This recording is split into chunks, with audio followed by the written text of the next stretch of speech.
whatever's below the exponent is greater than 1, that will be a growth equation. Okay? So we know, looking down here, it's got to be either A, B, or F. Those are the 3 growth equations. But, and they look really similar, but they're not exact. The way that you can double check it is, all of them have a y-intercept at 1. If you look at every single graph, growth or decay, they all have a y-intercept at 1. But the next number, if you go to 1, crosses at B. Okay, whatever that is. So it will cross at B. Well, this one, since B is 2, needs to be at 1, 2. And the one that crosses at that one is graph A. Okay, if you look at the other growth ones, they don't cross at 1, 2. Okay, they cross at a different place. So that means, for example, 1, that's graph A. Y'all see what I'm saying? This is going to be 1, whatever B is. All right, we already said B was 2 on this one. It's just whatever this number is. Then we'll do number 4 as well together, okay? Number 4, similar. Y equals e to the x. On this one, b is what? 1/2, right? Okay, so is this one growth or decay?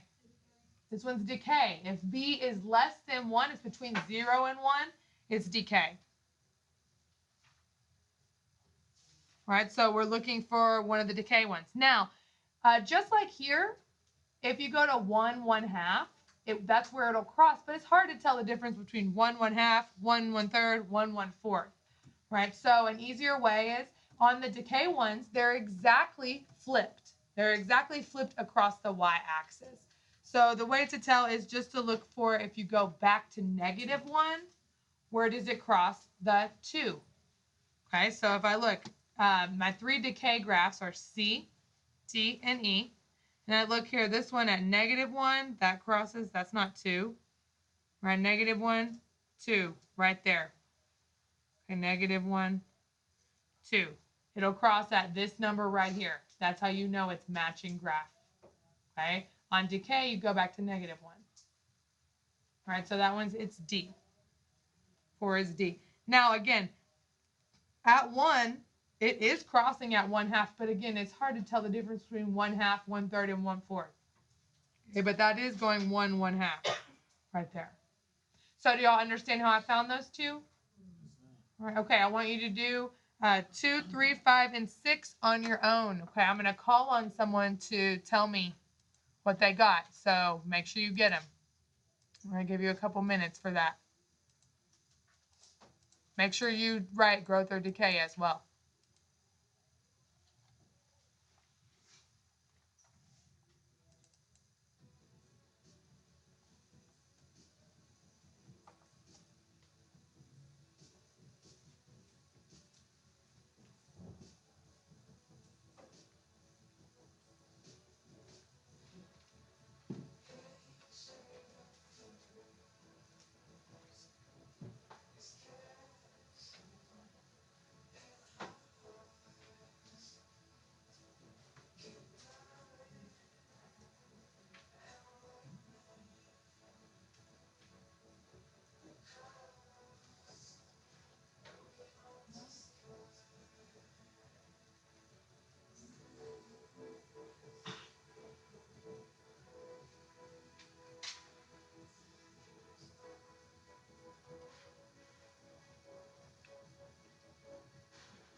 All right, I'm going to call on some people. Okay, Kayla, can you tell me? Sorry, Kayla R. I didn't want to call on Kayla D. So that way I got all the Kaylas. All right, 2, 3, 5, or 6, Kayla Reynolds. Do you want to tell us? 6. Okay, 6. Is it growth or decay? It was decay, right? Because it's less than 1. Good. And which graph matched with it? Right, E. Did y'all get that? 6 is E? Yes, because we said it went back to negative 1, 4. Perfect. Right, and again, it does go through 1, 1/4, but that's a lot harder to see than negative 1, 4. Right, it's going to be the same number on the bottom. Good. Jakayla, do you want to tell me 2, 3, or 5? 3. All right, 3. Was it growth or decay? All right, it was growth because it's 4 is bigger than 1. It was growth. And which graph did it match with? All right, B. All right, yes, because it went through 1, 4. All right, did y'all get that? All right, y'all want me to call on somebody or someone raise their hand? All right, Alvaro, 2 or 5? 2. Growth or decay?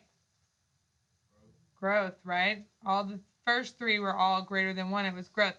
Which graph matched with that? F, right? It's growth. It goes through 1, 3. F matched with 2. Right. Daniel, what's 5 then? Decay. And which graph?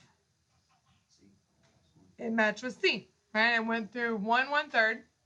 Again, that's kind of hard to discern, but you can see it went through negative 1, 3. It's very obvious. So F, number 5 is graph C. So I got A, F, B.